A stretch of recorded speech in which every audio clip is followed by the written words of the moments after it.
Radio city podcast कथा कट्टा RJ Chaitrali सोबत.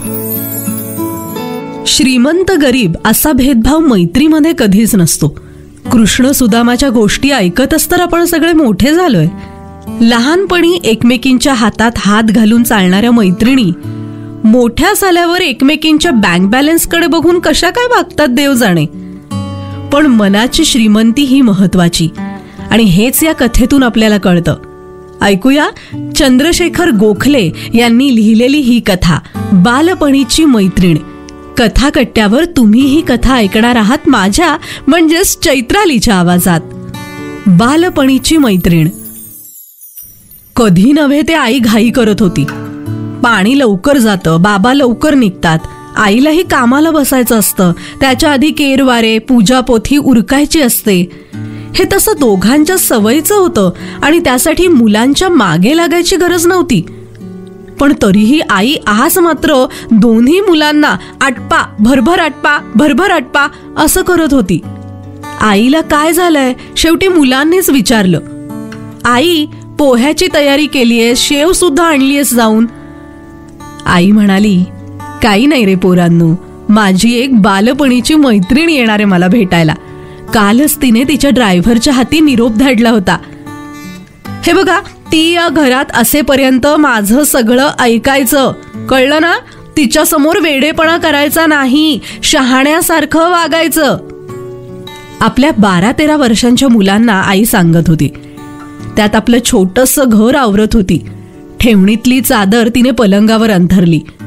जुनं एक जाजम होतं, ते जमिनीवर पसरलं. रात्री पलंगावर बाबा झोपत असले तरी दिवसा पाहुणे आले तर त्यांची उठबस पलंगावरच व्हायची. पलंगाखालची अडगळ दिसू दिली तर साधे नेहमीचे पाहुणे, आणि ती अडगळ लपवायचा प्रयत्न केला तर कोणीतरी खास पाहुणे. हे आता मुलांनाही माहिती झालं होतं.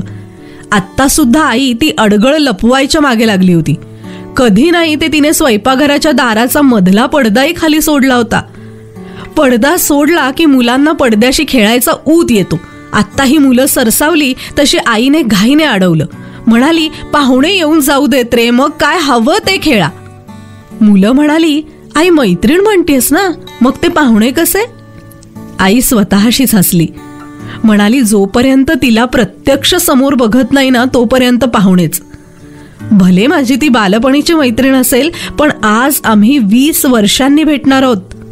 या 20 वर्षात खूप फरक पडलाय आम्हा दोघीत. स्वतःशी सुजळणी करत ती उसंत घेत बसली. वैभव वैभव काय म्हणतात ते तिने सुद्धा अनुभवलंच होतं की.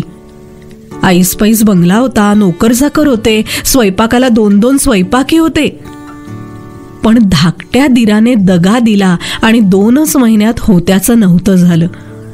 परिस्थिती खालावत खालावत गेली. पण ही म्हणायची, माझा नवरा, माझी मुलं हेच माझं खरं वैभव. ते जोपर्यंत माझ्यापाशी आहेत तोपर्यंत मला काही कमी नाही. नशिबाने दोन्ही मुलं अभ्यासात भलती हुशार होती, अभ्यासू होती. थोडा वांडपणा करायची, पण त्यांच्या वयाचा विचार केला तर ते रास्तच होतं की. यजमानांचा गमावलेला कॉन्फिडन्स हिने हिच्या पाठिंब्याने परत आणला होता. त्यांची नव्याने धडपड हिच्या जीवावर सुरू होती. हिचा शिलाईवर फार अल्प काळात जम बसला होता. दिवस रात्र पाठ आणि मान मोडून ती काम पूर्ण करत होती. त्यात उपास तापास व्रतवैकल्य हे सगळं सुरूच होतं. घराभोवतीची बाग हा तिचा विरंगुळा होता. घरमालकालाही तिच्या या बागेचं कौतुक होतं. कोणी आलं तर तिच्या घराभोवतीच्या बागेची दखल घेतल्याशिवाय जात नसत. ती एकदम भानावर आली. ट्रंकेत ठेवलेल्या कब्बशा काढायच्या होत्या. त्या अशा निमित्तानेच तर ट्रंकेतून बाहेर यायच्या, फार जपून वापरल्या जायच्या.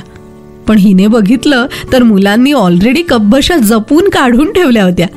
तिला मुलांचं भारी कौतुक वाटलं. तिला मायेने त्यांना जवळ घ्यायचं होतं, पण इतक्यात घराशी गाडी थांबल्याचा आवाज आला.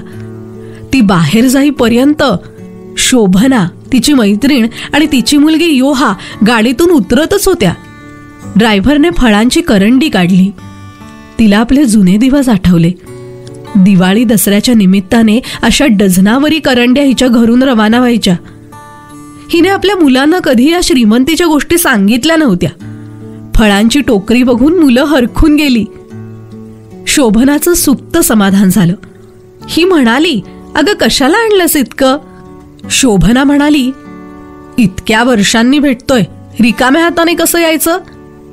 हिने लगेच तिची गणना पाहुण्यात करून टाकली.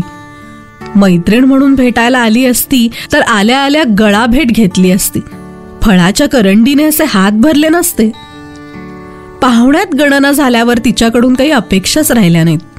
त्यामुळे या दोघींनी बागेकडे बघितलं सुद्धा नाही याचं हिला नवलही वाटलं नाही. एकूणच शोभनाचा सगळा तोरा बघून हिच्या मुलांनी तिला आंटीची उपाधी देऊन टाकली आणि हिने सुद्धा मावशी म्हणायला सांगितलं नाही. जुजबी चौकशी करताना हिच्या दोन्ही मुलांना स्कॉलरशिप मिळाल्याचं कळल्यावर शोभनाच्या चेहऱ्यावर उसना आनंद जाणवला.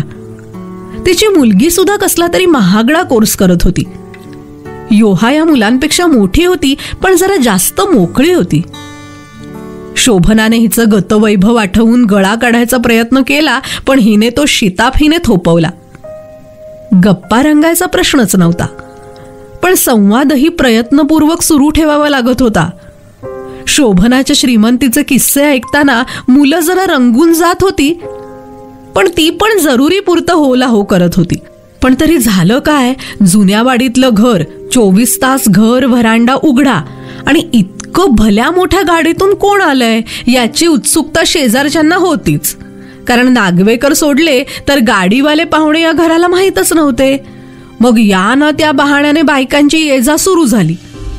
तशीही या घरी कोणती गोष्ट मागितली आणि मिळाली नाही असं कधीच होत नाही अशी ख्याती होती या घराची.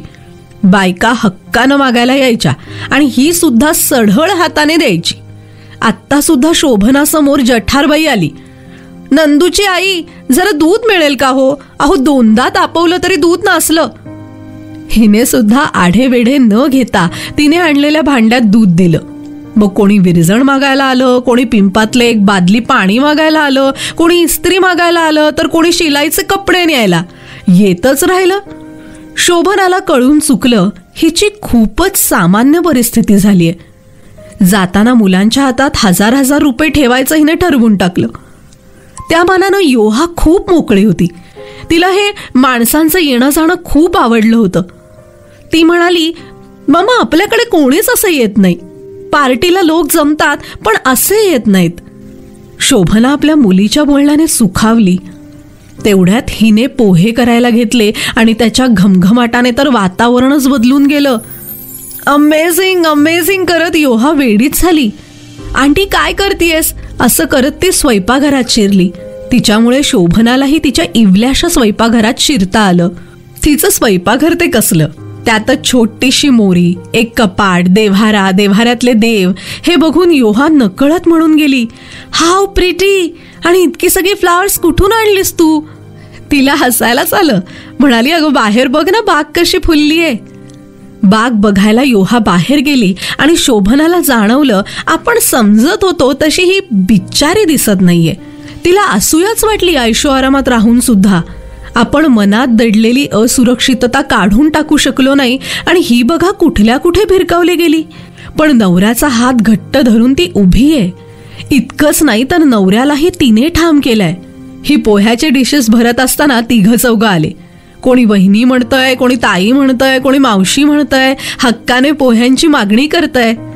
आणि ही सुद्धा आनंदाने सगळ्यांना बोलावतीये, सगळ्यांच्या बशा भरतीये. तिला अचानक आपल्या मिसेस वाडेकर या हाकेचा आणि ओळखीचा उबग आला. शोभना भराभरा बशा भरत होती आणि न राहून ती म्हणालीच, अगं इतके पोहे आहेत का, नाहीतर माझ्यातले कमी कर. ती म्हणाली, नाही ग, आपल्याकडे जे करायचं ते भरपूरच करावं लागतं. मला तीच सवय झालीये. पोहे न्यायला ही झुंबड उडाली. तिच्याबद्दल वाटणारा अगत्य आणि प्रेम प्रत्येकाच्या वागण्यात दिसत होतं. कोणी तिच्या परवा केलेल्या भरिताची तारीफ करत होतं, तर कोणी लिंबाचं लोणचं लगेच संपलं अशी प्रेमळ तक्रार करत होतं. शोभनाला आपल्या आयुष्यातला फोलपणा जाणवला. तिचं मन तुलना करायला लागलं आणि तिला तिथे बसवेना. पण योहा पूर्ण रमली होती. आई, मी मावशीकडे राहायला येणार आहे असं तिने सांगून टाकलं. शोभना न राहून म्हणाली, काय वेडी आहेस का? टॉयलेट्स बाहेर आहेत यांची. असू देत ग मम्मा, तिथे काय मी दिवसभर बसणार आहे का? यावर सगळे हसले. नकळत शोभनालाही हसायला आलं. तिला आपण धरून ठेवलेल्या रुबाबाचं ओझं जाणवलं. नवऱ्याच्या नावावर मिळवलेला रुबाब. आणि इतक्यात मिसेस नागवेकर आल्या. मावशी मावशी म्हणत तिची मुलंही त्यांना बिलगली आणि त्यांनी पण मायेने त्या दोघांना जवळ घेतलं. नागवेकरांना बघून शोभना थोडी अवघडली आणि नागवेकर बाईंचं तिच्याकडे लक्ष गेलं. अरे मिसेस वाडेकर, तुम्ही इथे कशा? नागवेकरांनी विचारलं. ही म्हणाली, तुम्ही ओळखता एकमेकींना? शोभना वरमल्या स्वरात म्हणाली, अगं या बॉस आहेत माझ्या मिस्टरांच्या. पण तुम्ही इथे कशा नागवेकर मॅडम? शोभना अवघडत म्हणाली, माझं काय, मी नेहमीच येते इथे. हिला भेटले ना की मला काम करायची एनर्जी मिळते. पण तुम्ही इथे कशा? ही घाईने म्हणाली, आम्ही शाळेत दोघी पहिलीपासून एका वर्गात होतो. अशी काय ओळख करून देतेय सगळं? तिला जवळ घेत शोभना म्हणाली, ही माझी बालपणीची मैत्रीण आहे. मी सुद्धा जरा हिच्याकडून हिंमत घ्यायलाच आले होते. अचानक शोभना मोकळीच झाली. म्हणजे हिच्या शेगडीशी उभं राहून चहाचा अधन ठेवण्यापर्यंत. निघताना ती मुलांच्या हातात 1000 रुपये ठेवणार होती, पण उलट ती मुलांना जवळ घेऊन म्हणाली, मला मावशी म्हणायचं. तुम्हाला सुट्टी लागली की मी तुम्हाला न्यायला येईन. सुट्टीला माझ्याकडे राहायला यायचं. ही वेडी ताई आहे ना, तिलाही मी पाठवेन तुमच्याकडे राहायला.